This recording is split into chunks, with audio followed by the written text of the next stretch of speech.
Pembaharuan pengaturan perlindungan saksi dalam perkara perdata yang berlandaskan Pancasila. Oke, dari Undip ya, Semarang ya. Bapak, ini tesis Pak ya? Alhamdulillah, selamat. Kalau kita menuliskan seperti ini, judul sebenarnya sudah menarik ini.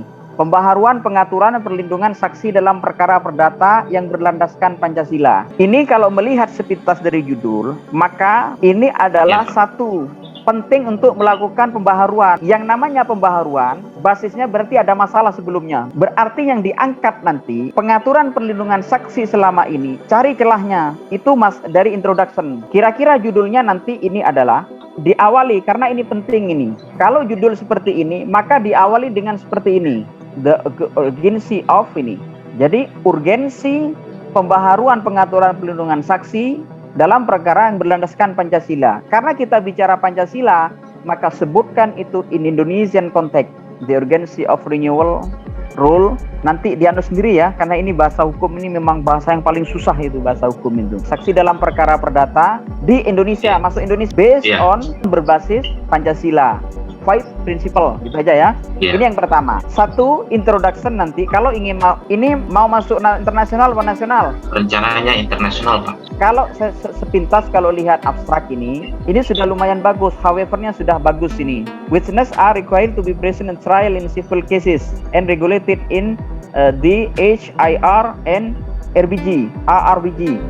However lah, ini sudah ada however ini. Kalau melihat anunya sudah lumayan ini Pak Sukri. Cuma ini lebih banyak, ini introduction-nya di abstrak ini lebih banyak kepada kenapa riset ini penting. Belum masuk kepada hasil riset. Hasil risetnya itu perlu ditambah gitu aja, geser. Ini di abstrak ini saya lihat lebih banyak pada mengapa riset ini penting. Itu geser saja itu, diinvestasikan saja. Kemudian sudah cukup bagus, tetapi ini terlalu lokal Pak Sukri. Bagus tapi masih terlalu lokal. Caranya gimana? Di introduction ini begini. Ini diawali adalah satu. Ini yang dibahas ini kan berarti ada masalah perlindungan saksi kan? Iya. Bisa jadi ini kan perdatanya disebutkan kan?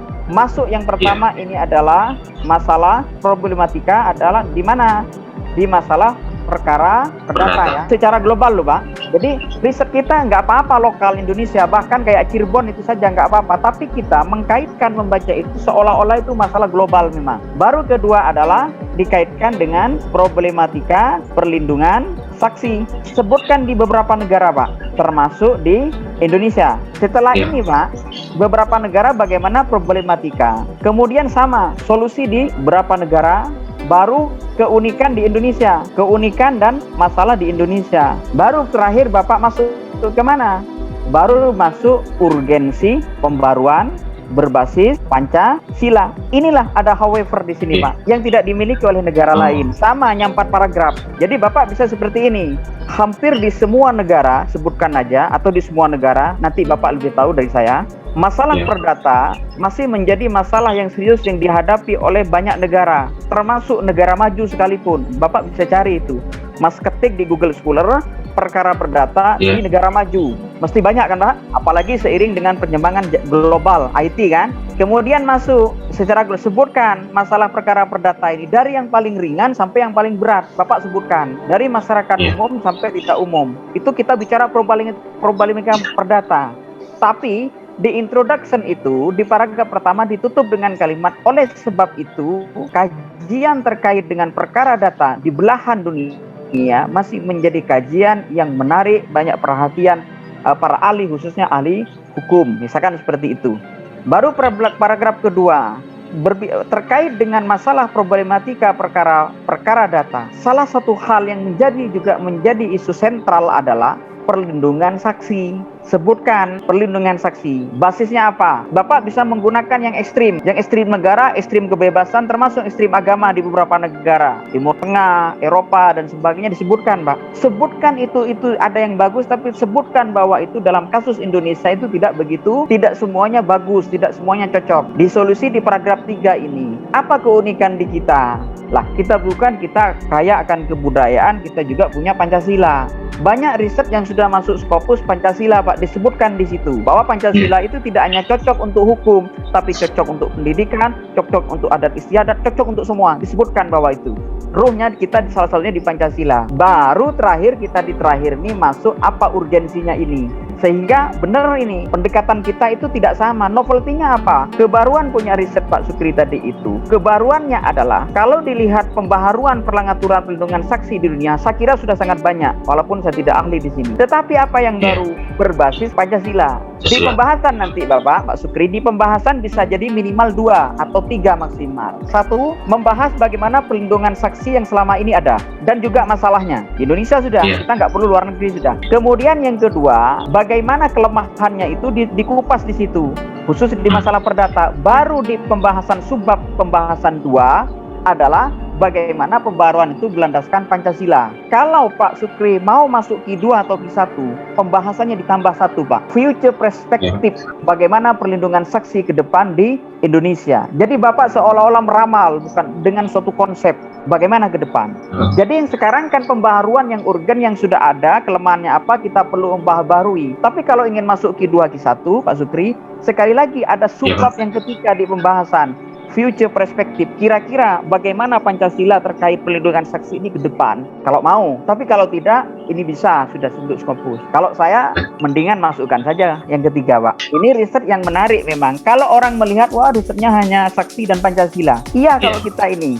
Tetapi dalam konteks internasional ini menjadi menarik karena ini punya keunikan. Coba lihat di beberapa negara. Kemarin saya juga diminta ada salah satu hukum di UIN Sunan Ampel Surabaya, ada yang mengkaji mirip ini walaupun masuk pidana, tapi beliau berbasiskan apa? Hukum adat istiadat Pak. Sudah tembus publikasinya satu, udah guru besar beliau awal tahun ini. Apa? Jadi kita saksi dan lain-lain ini bernandaskan apa?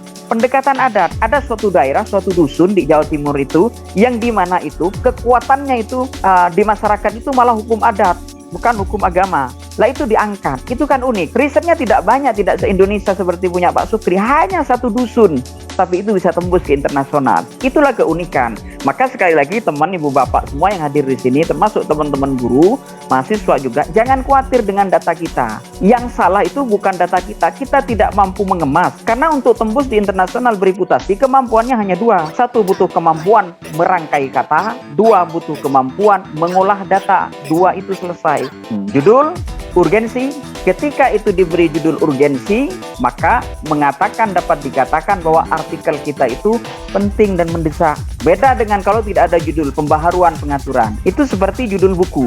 Walaupun di tesis ini sudah bagus menurut saya judul ini. Tapi ketika diberi mau ke internasional, judul harus lebih menggigit. The urgency of renewal rule bla bla bla. Ini kan terkait dengan whiteness ya. Sebenarnya kalau mau riset lagi, Pak Sukri ini yang bagus.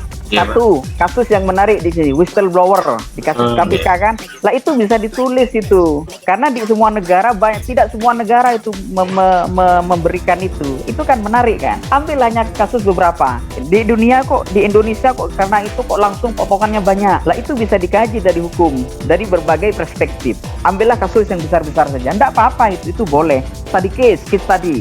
Itu boleh gitu. Jadi banyak di kita. Ada juga hukum kalau mau menarik. Kemarin ada teman juga di UIN juga itu kemarin bisa tembus. Kenapa? Bagaimana itu yang mau dihukum karena pemimpin adat memberikan ampunan itu bisa nggak jalan. Jadi judulnya adalah kira-kira begini, persimpangan hukum kekuatan antara hukum positif ya hukum negara versus hukum adat. Nggak apa-apa itu. Nah itu kan hal yang unik. Di mana itu? Tidak semua di Indonesia, hanya satu desa itu kemarin. Nah, itu bisa seperti itu. Bahkan ada juga yang kasus teman hukum yang Islam itu kemarin mengkaji bagaimana hukum agama kok disitu lebih kuat, adatnya dipinggirkan. Dia menulis judul apa? The Transformation of transformasi perubahan di satu desa saja. Tidak ada masalah. Itulah riset-riset yang menarik. Cuma kita selama ini mungkin belum bisa mengemas. Masukan saya yang terakhir sebelum nanti dirubah oleh Pak Kri adalah rujukan Pak. Rujukan panjenengan ini bagus. Tetapi satu, rujukan yang baru-baru khususnya dari internasional itu masih minim. Itu yang perlu ditambah. Yang lain tidak usah dibuang Pak, hanya ditambah saja ya. Memang kalau kita riset hukum, satu yang membedakan dengan non hukum. Kalau hanya ada 2 yang tidak bisa diparafrase untuk menghindari plagiarisme. 1 ayat, 2 ayat-ayat suci. Yang kedua adalah undang-undang. Maka penulisannya tidak apa-apa, undang-undang ditulis saja itu, nggak usah diparafrase. Tapi kalau bidang lain menghindari plagiasi itu adalah nanti harus diparafrase. Itu yang penting. Oke, ini bisa masuk, saya kira risetnya menarik. Tapi kita mungkin selama ini belum berpikir secara global. Bahwa kita merasa, oh ini kasus saya, ini kasus lokal. Nggak ada masalah. Justru itu keunikan di situ.